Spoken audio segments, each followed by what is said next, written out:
Welcome to this episode of Breaking Beliefs. I'm here with Baxter Lanius from Alternative Payments. And Baxter, before we get started, do you want to give a little brief intro on yourself? And then we'll get into your story. Yeah, would love to, Amy. Really appreciate you having us on. Quick background. I'm the founder and CEO of Alternative Payments. We're a financial operating system for recurring services-based businesses.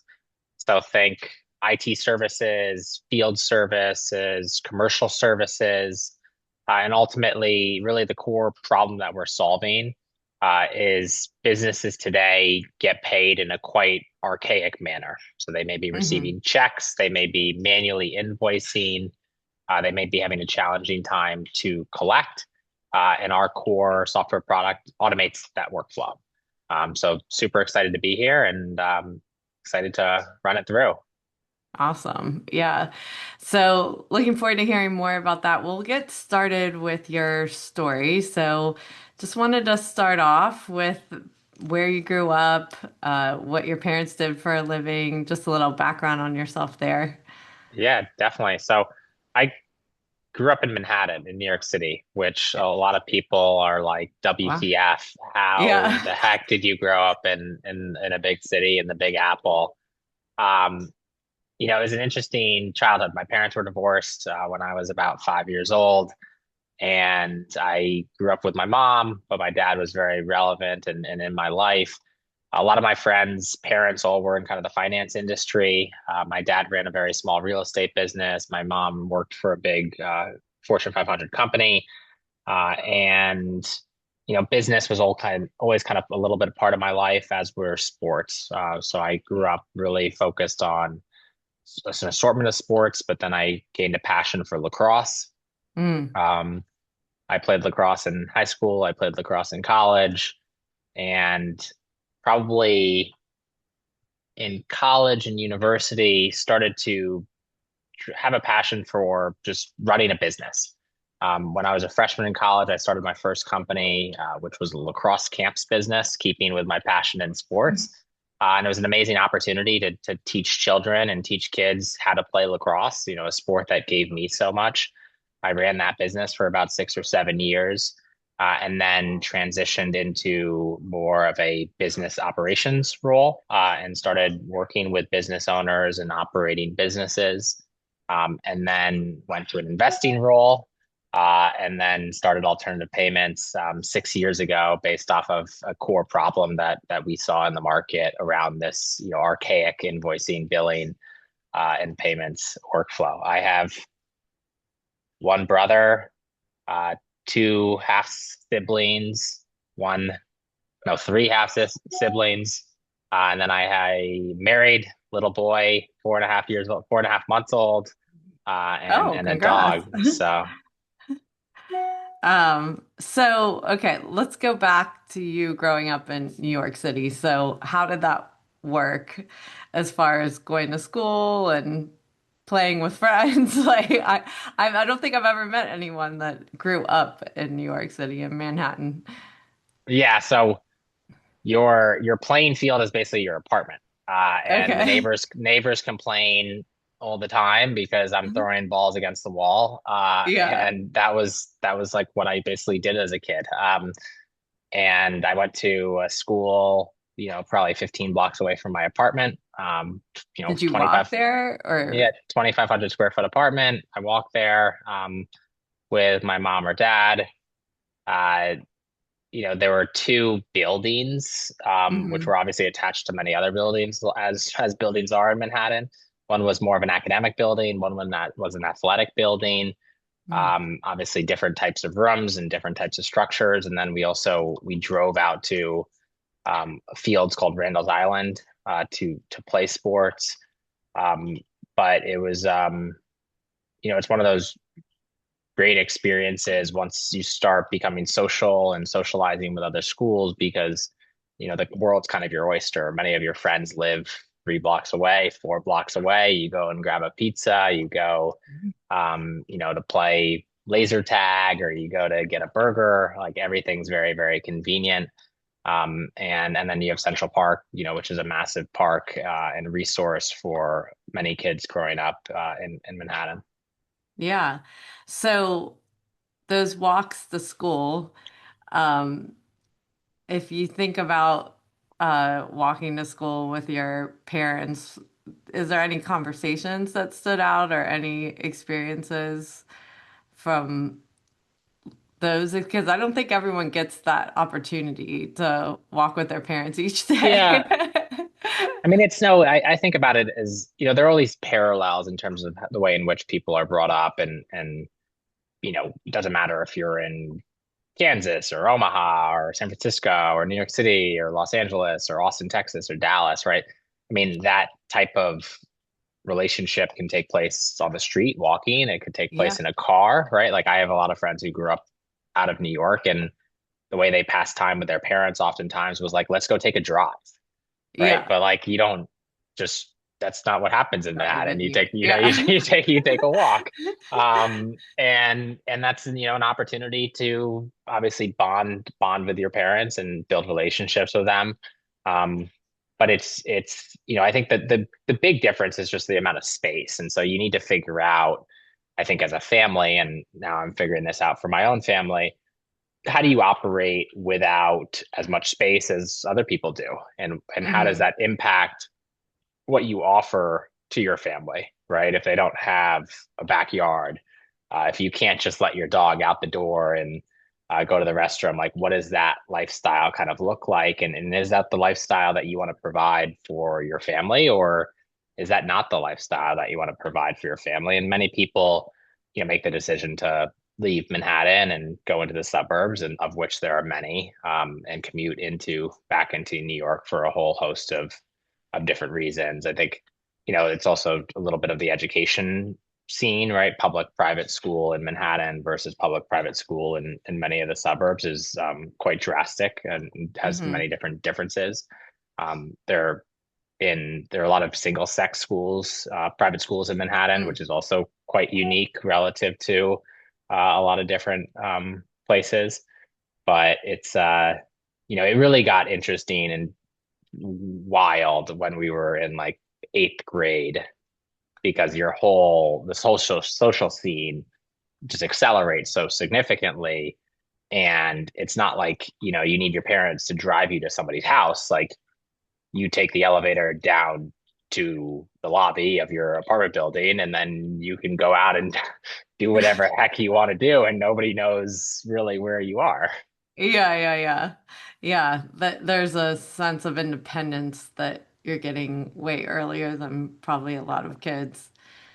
Um, Independence and just figuring, solving problems at the end of the day mhm, is kind of the way I think about it, which is, there's a certain level of controls that your parents have when, they're in charge of driving you around. You really can't stray too far outside the course. But in New York, you grow up at a different rate because again, you don't have those same confines. But there are also obviously negatives, right? I mean, in terms of sports, I mean, I went to boarding school, which was a decision that I made because of sports. I had mhm. access to fields and could play lacrosse, or I played tennis whenever I wanted to play the sports, as opposed to in New York. Again, you have significant confines to what that looks like. So where was the boarding school? In New Jersey, I was about an Oh, okay. hour and a half west of Manhattan. And how old were you when you went there? 14. Okay. And so you lived there then at 14. Yeah. Yeah. Wow, you really did have a very independent life. You gotta solve problems. You gotta Yeah, solve exactly. problems. Throw them Yeah. out there. Get the kids out of the Yeah. house and figure it out. That's awesome. So, is that when lacrosse started, or how did you get exposed to lacrosse? Yeah, my very good friend's father played lacrosse in college, and so he taught a number of us lacrosse, and Mm. then that started when I was probably 10, and then pursued lacrosse more aggressively once I got to boarding school. And we had a really, really great team in boarding school, and then obviously kept that up through university and through college. So, what was it about lacrosse that you enjoyed so much? I think there were a number of different things. One is it was a relatively new sport, and it still is a new sport, right? There are not nearly as many Division One Hmm. teams, and then many less collegiate programs than other sports. So kind of up and coming. I love the team aspect of it in terms of working with each other to drive success and to drive an outcome. That was one kind of component of all team sports that I really enjoyed, but definitely preferred team sports more than more than Like tennis. individual Hmm. sports. Um,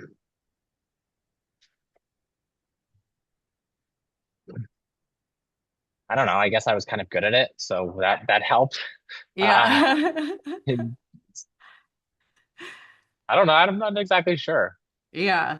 So, when you were going through boarding school, is that when you started noticing you had an interest for business, or where did that time Yeah, I come? mean, I think in boarding school and definitely at university and college, I always wanted to start a business. I was always very interested in companies that were being founded.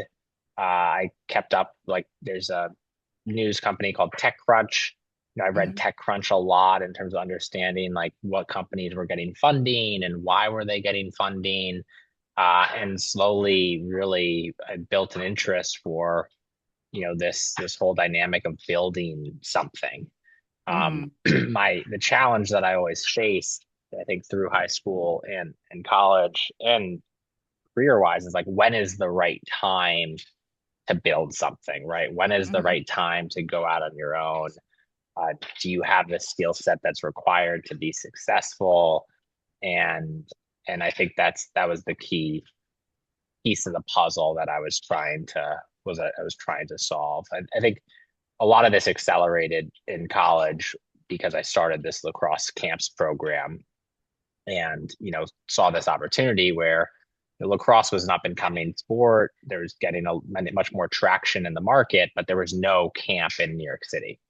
And so I obviously had a lot of friends who played lacrosse. And so I had a network of coaches, and there was obviously a lot of demand from the kids in Manhattan and outside of Manhattan who wanted to play. And so we were able to put those together and build a camp, for the next 7 years around that supply demand imbalance. So, when you said about the challenge of when to start a business or not, did you have a decision matrix at that point of like, yeah, this is why did you decide that that was the right time to start? Yeah, so I'll tell you a really, really funny story. So I was a freshman in college, how old was I? 18, 19. Hmm. And I called one of my good friends up from high school and I said, hey, there's not a lacrosse camp in New York City. What are you doing this summer? Do you want to start a lacrosse camp? And he said, oh, this is interesting, right? There's no lacrosse camp. Let's start a lacrosse camp. So we said, all right, we're going to go start a lacrosse camp. And we created a flyer. We went into Microsoft Word, we created a flyer, tried to make it as pretty as we could, tried to design the logo. We downloaded like Adobe Photoshop at the time to create this flyer. We didn't have prior design capabilities. AI didn't Right. exist to automate all of this. And we sent it to both my former elementary school as well as his former elementary school. And then we started to try to figure out other teachers and coaches within these elementary schools that we knew. And we continued to kind of just send them out and said, hey, we're hosting this lacrosse program. Here's how much it costs. Here's when it is. Here's what it entails. Uh, and crickets, we didn't hear anything. You know, 2 weeks go by, crickets. And I call my friend. I'm like, are we really starting this? Like, how do you acquire customers? How do you go to Yeah. market? Right? Like, how does this even work? And then one day I got a call on my cell phone from an unknown caller, and I picked up. I said, "Hey, this is Baxter," and a woman picked up the phone and said, "Hey, this is so and so's mother. We'd love to inquire about NYC lacrosse camps. Could you tell us about the offering?" I was like, who? Wait, what did you say?" But then that kickstarted it, and that individual's mom was instrumental in driving demand from the group of friends that her son was friends with. And then from there, we launched, and we had a first year as a camp of about 75 boys. And then a few years later, we launched a girls program, and we were off to the races. So, it just takes that kind of like one lucky call or one lucky uh, thing to fall in your direction. Yeah, it's always interesting with starting a business, I think, too, of whether it's what you intended to start based on what the interest is for the idea that you have, because someone else might perceive it different. So, like when I started an accounting business a long time ago, I thought I was going to just sell bookkeeping services. And the first caller I got didn't want bookkeeping. They wanted me to come and train them on how to use the software. And that was not what I had expected. So I was curious and went and didn't realize there was a demand for that. So is there anything that changed in how you started delivering this? Because I guess you got it through a mom versus the coaches in the school like you had originally thought. Yeah, I don't things didn't really change in terms of the program. I mean, we tried to add services where it got kind of Hmm. a little bit more complicated. So we had this whole idea, right, of starting an e-commerce store. And that was obviously a huge waste of time and obviously a time suck. And like, if no one wants to buy our branded socks on on a Yeah. website, like just not gonna make a lot of money from that strategy. We tried to open up a new location, which was challenging as well. Learned a lot from that. We went through an M&A transaction, and we're Mm, going through an M&A transaction, and then that didn't work out so well from a cultural perspective. So there were a lot of different iterations. I mean, I think for me personally, what was most fascinating is just having to go through some of these experiences at a young age and hmm. navigate them and not really knowing what to do. We came up with an idea because the lacrosse summer programs are right around when the Final Four is, which is a big collegiate lacrosse tournament. And we started emailing the Wall Street Journal, New York Times, a bunch of media in the New York area. We got our camp written up in the Wall Street Journal, which was very cool. Oh, But it wow. was very much of a, ad hoc. There was no real strategy. It was just like throwing stuff at the wall and seeing if it stuck and seeing if there was demand and seeing how to grow. Now, what was very successful is we had this referral network because we knew some of the parents, we knew some of the teachers and coaches in the space, and we tried to incentivize them to showcase our programs, and that's always been. And I'm sure it's a similar with your business, right? That's always a great method if you can figure out how to accelerate it and how to build something larger because of it. Yeah, absolutely. So, why did it end up ending? Because I wanted more structure and more of a platform within business operations and finance. And Yeah. so I didn't think, right, we had we been able to grow it for a larger portion of the summer, Hmm. it could have easily been a full-time job. But at the end of the day, after 6 years, we had 4 weeks of boys camps, 4 weeks of girls camps, and then 4 weeks in a second location in August. So it was, cumulatively, well, the boys and girls camps overlap. So cumulatively 8 weeks. Hmm. Um, and when I was in college, it was like the best job in the entire world because I made more money than anybody else. And I Right. had a ton of fun doing it. And I was, employing my friends, which was always an interesting dynamic. Yeah. But then, once you graduate, you kind of need to get kicked in the butt a little bit and hopefully learn from someone else as opposed to making it up on the spot and emailing a bunch of newspapers to quote you in an article that doesn't Right. exist. So, what was your degree?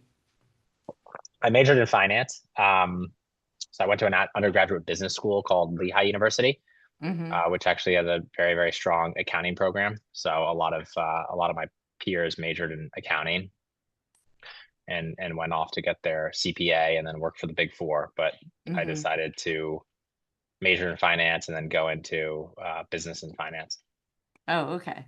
So did you take a job that was within a company before you started your own company again?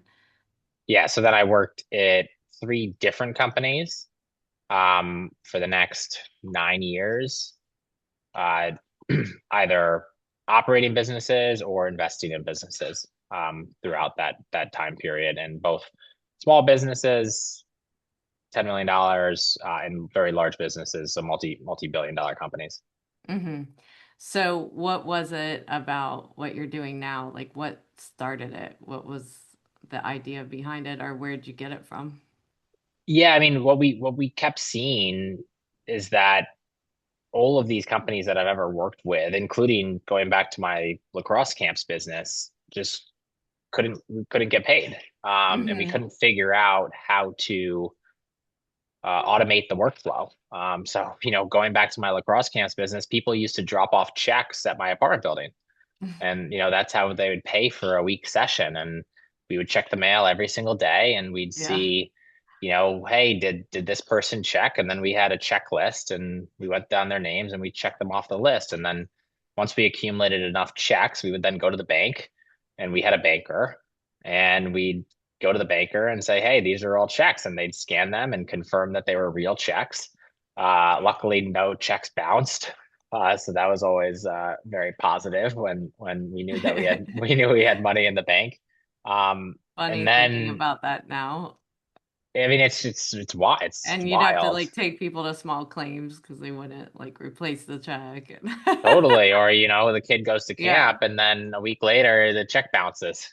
Yeah. Um, I distinctly remember when I was a kid, my mom and I going to go get groceries, and she used to just write a check at the Yeah. counter for groceries. Um, so that was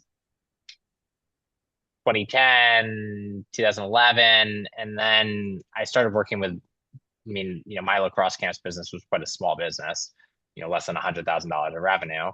Then I started working with $2 million revenue businesses, $5 million revenue businesses, and they had the same issue. Like they were Hmm. accepting checks and they didn't have a workflow, and they'd send out a PDF and they'd say, hey, Amy, thank you so much for being a loyal customer. Please see an invoice for $1,500. And you would then just wait. You just wait and you'd pray that Amy paid you, or that she'd sent you an envelope one day, and you'd wake up and check the mailbox and there's your check. Um, and even with some of the biggest companies that we did business with, $20 million of revenue, $100 million of revenue, $1 billion of revenue, like a lot of their customers paid via check or paid via wire, which is untrackable. Right. And so we saw this big challenge. And obviously, as you're a business owner and the number of invoices that you send out every month increases, this challenge and this pain point becomes much more acute. And we decided to build software around it. And so we plug into accounting software to streamline the pull of those invoices. We plug into practice management systems, again, to streamline the pull of those invoices. We automate the distribution of those invoices. So if you don't pay within a certain time frame, we send you another email. We've then built a client portal so that your end clients can log in and they can really self-serve. So they can say, hey, I want to pay via ACH, or I want to pay via credit card. Um, or hey, I'm actually not in charge of making this payment. Like, let me add Amy to the account so that Amy can make the payment. You can see your whole payment history, so you can really clearly audit. You can see W-9s, right? So it's a fulsome self-service capability, and then all those payments are directly reconciled into the practice management software and the invoicing software, the accounting ERP software. And so that's the kind of core premise. Now, obviously, there's a lot more functions and features around it, but we were really trying to build for that automation piece of the puzzle to help businesses not only get paid on time, but also save money on processing fees and track the payments very closely. Okay. So do both sides use it, or like the person billing can use it, but the client doesn't have to be on it? Yeah, so that's one of the things that we learned really early on, right? Was that a lot of systems um, only solve one side of the equation, but it Hmm. takes two to tango, right? Right. And so you need a system that is flexible and fungible for your clients if they want to control that experience, or for you if you want to control that experience. So there's quite a bit of functional or flexibility in the workflow, and that's really why I think we've had so much success. Is we didn't just put everybody in a box and said, hey, you fit into QuickBooks or an Intuit customer, and this is how it's meant to be, and this is how other people have done it. We spent years and continue to interview customers and continue to build relationships with our customers and really understand what is it that you want? How can we help drive adoption to online payments for your business? And how can we eliminate this whole dynamic of going to the mailbox, Hmm. seeing if the checks have arrived, going to the bank and depositing the check? Because Yeah. obviously that's a very, very uh, high friction process. Yeah. So how is AI affecting your platform, as A I'm million sure you dollar built it question. Million dollar prior? question. Yeah. Yeah, I mean, listen, I think there's two real big components that I think are really exciting. One is how do you use as a business owner AI internally to streamline your workflows, right? And Hmm. so we have an engineering team, a product team, a design team, we have customer success, we have sales, we have operations. And within each one of those lines of business, we're trying to figure out what is the most efficient way to use AI to drive efficiency, to drive a return on investment, to improve each one of those lines of business. Hmm. The second big piece is then how do you productize this so that your clients can benefit from AI and leverage, obviously, the technology of AI to really what our North Star is, which is get paid faster, right? We want Hmm. if our capability or our success metric is our ability to help our clients get paid faster. And the couple of different ways we're doing that is one is AI based automated emails. So we know when your clients are engaging with these emails that we're sending out. We know when they're opening them. We know when they're clicking them. And then that can run autonomously for future emails based off of how those clients engage. So that's really one of the key ways, and we've actually seen that improve payment times quite tremendously because that Amy wakes up and she opens her email at 8 a.m. and that's when she clicks on all these emails and that's when we distribute the invoice. And so you meet them where they are, which then drives adoption. The second piece is really around understanding financials better. So, there are a lot of companies in the accounting market that, have business intelligence tooling, but because we are the payments platform and because we understand days sales outstanding, we can also assess risk and assess intelligence of your clients so that you can get ahead of those potentially slow payers. Hmm. And so that allows you to take, what historically has been a reactive payment component, right, of receiving the check, posted into your bank, and now you can proactively identify potential risk, slow players. If Joe Smith is now paying 5 days after he paid last month, you know that there may be a different issue. And we can give you line of sight on the risk side, which again allows you to proactively get paid. So those are two different examples, but AI is going to transform a lot of these products, and we're couldn't be more excited about how do you use the technology to offer your clients a better solution. Yeah. So is there anything you learned from whether being independent growing up, lacrosse, your first business that you've brought into your leadership now of this business? Yeah, I mean, I think the biggest thing for us is really the empowerment of individuals Hmm. and team members, right? Is this mindset of, winning and losing together and hopefully up leveling the entire team as you do it. Hmm. We saw that. I saw that on the sports field. I saw that when I started my lacrosse camp at a young age. I saw that, in my uh, business career, but I didn't really have as much capability of forming that culture.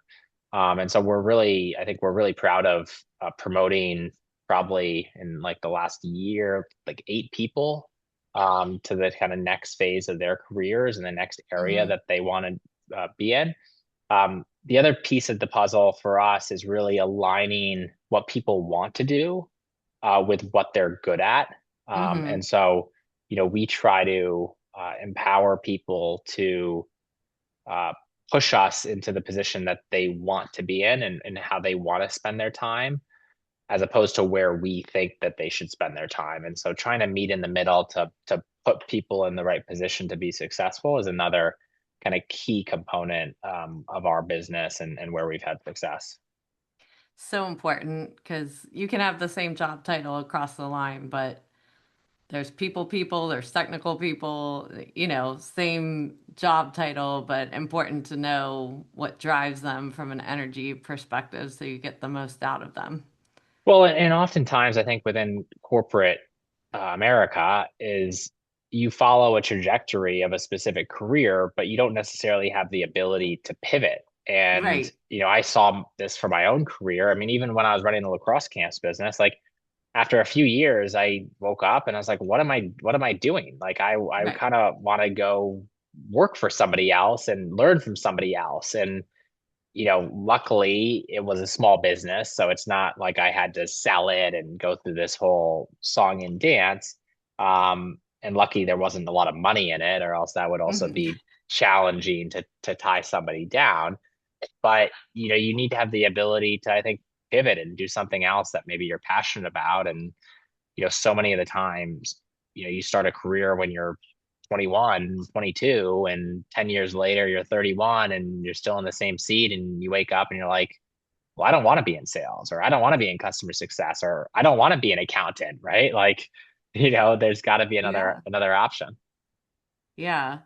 I love that because I do think, that whole empowerment or looking within is so important, which, you know, really shows in how you grew up of really being an individual independent so early and the lifestyle that you had. You had to look a lot within to know where you wanted to go, how you were going to stay safe, and then even to decide to go to boarding school for team sports. I mean, those are all ways of learning that yourself. And a lot of people, I don't think necessarily come by that naturally because, they have been guided or told what to do.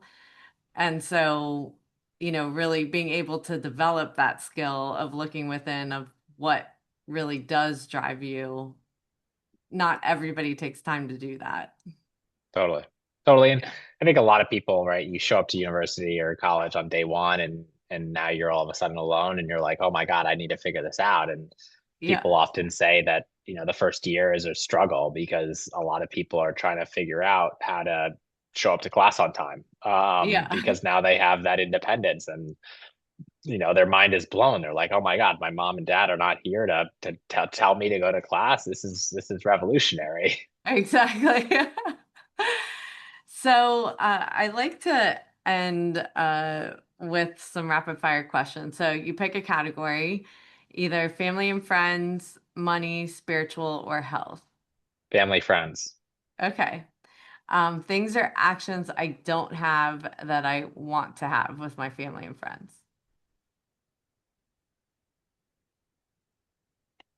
I don't have that I want to have. Hmm. I don't. I would say I don't see my family and friends as much. I know I work too much. Hmm. I consider my team now my family and friends. So I have 75 now family members and friends that are close to me. Are you in New York still? Yeah, yeah. Oh, okay. Things or actions I do have that I want to keep with my family and friends. We just have a newborn at home, so that's been amazing over the last 4.5 months, and it's been incredible to watch him grow, and super excited to be a father and be part of that journey. Yeah, that's exciting. Things or actions I don't have that I don't want to have.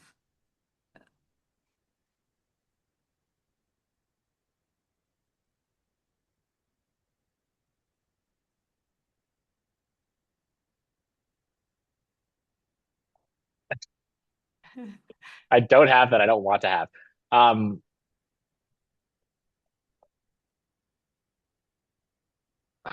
I don't even know. Skip. Okay. Last one. Things or actions that I do have that I don't want as far as my family and friends. Yeah, this is a good one for me. I think just materialistic Hmm. aspects of this. I am not a big like present person. I don't, it's not that I'm the Grinch, but I don't need all this materialistic world that we live in with family and friends and gifts for every single holiday. That's something that I could pass up on. Yeah. Well, and it also goes back to what you said earlier of how to live minimalist when you're living in Manhattan, right? Like versus when you've got a lot more space. Totally. I always wake up with, my wife and I'm like, why we don't, we can't even put this, we don't even have enough storage for all this stuff. Um, and it's wild. I mean, a lot of people live like with a storage, facility, and I mean, that's Hmm. also just another whole dynamic. Yeah. So Yeah. minimalist life is the way to go. Yeah, there you go. So, uh, thank you so much for sharing your story. Is there anything that you didn't get to say or you want to just drive something home as we close out today's interview? No, I just think, it's fascinated in the accounting landscape, right? I mean, like the adoption of AI is obviously going to change the industry Hmm. tremendously, and it's changing a lot of industries. And I would definitely encourage people to think about how it's going to change your business and in what ways it's going to change your business. But almost more importantly, right? How can you offer solutions to your clients, right? And how can you use tooling as a benefit and as an opportunity to sell more, sell different services. And really that's where I think, we've been quite excited about on the accounts receivable side because, we run into a lot of accountants every day who say, hey, I don't want to touch accounts receivable because it's so messy. Yeah. It's not a solution that we offer. And so, if we can automate it for you, if we can help you with this technological automation and adaptation, it could be something, unique to put in your quiver and put in your portfolio to build a stronger practice and build a stronger business. But this has been really great, Amy. I really appreciate your time. Yeah, thank you. And I appreciate having you on and look forward to seeing what you develop over the next year. Wonderful. Definitely. Thank you, everybody.